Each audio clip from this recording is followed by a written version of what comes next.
አሁን የደረሰን ሰበር ዜና አለ። ከኢፌድሪ የመንግስት ኮሚኒኬሽን የተሰጠ መግለጫ ሰላማዊ መንገድ እንዳይዘጋ ዓለም አቀፉ ማህበረሰብ ህወሓት ወደ ሰላማዊ መንገድ ሊያመጣው ይገባል።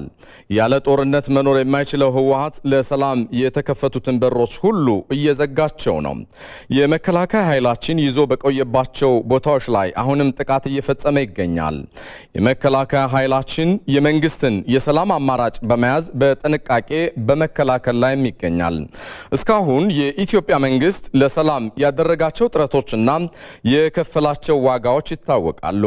መንግስት በሰሜን የሀገሪቱ ክፍል የተፈጠረውን ችግር በሰላማዊ መንገድ ለመፍታት ውሳኔ ማሳለፉ ይታወቃል። በዚህ ውሳኔው መሰረት ታዲያ የተናጠል የተኩስ አቁም አድርጓል። ለእርዳታ የሚገቡ መኪኖችና ለእርዳታ የሚገቡ ቁሳቁሶች ላልተገባ ተግባር መዋላቸውን እያወቀ እንኳን ለህዝቡ ሲባል ወደ ትግራይ ክልል ሰብአዊ እርዳታ ያለ ችግር እንዲገባ ሁሉንም ነገር አመቻችቷል።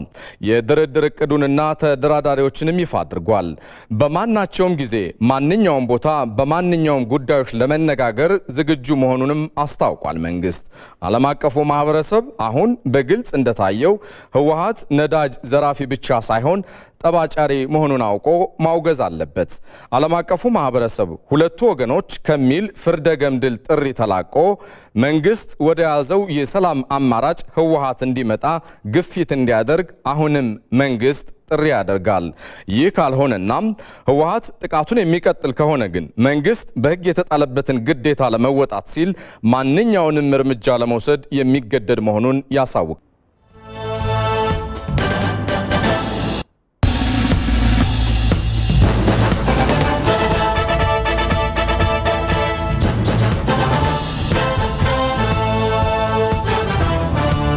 አሁን የደረሰን ሰበር ዜና ከመንግስት ኮሚኒኬሽን አገልግሎት የተሰጠ መግለጫ ሰላማዊ መንገድ እንዳይዘጋ ዓለም አቀፉ ማህበረሰብ ህወሓት ወደ ሰላም መንገድ ሊያመጣው ይገባል።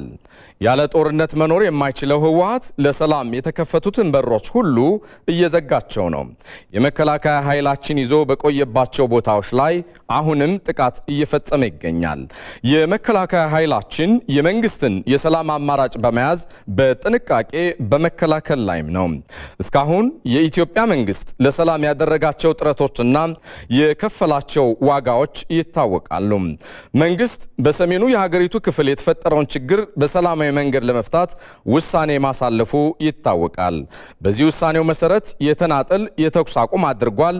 ለእርዳታ የሚገቡ መኪኖችና ለእርዳታ የሚገቡ ቁሳቁሶች ላልተገባ ተግባር መዋላቸው እያወቀ እንኳን ለህዝቡ ሲባል ወደ ትግራይ ክልል ሰብአዊ እርዳታ ያለ ችግር እንዲገባ አሁንም ሁሉንም ነገር አመቻችቷል።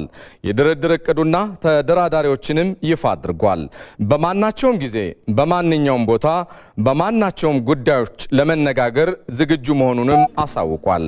ዓለም አቀፉ ማህበረሰብ አሁን በግልጽ እንደታየው ህወሓት ነዳጅ ዘራፊ ብቻ ሳይሆን ጠባጫሪ መሆኑን አውቆ ማውገዝ አለበት።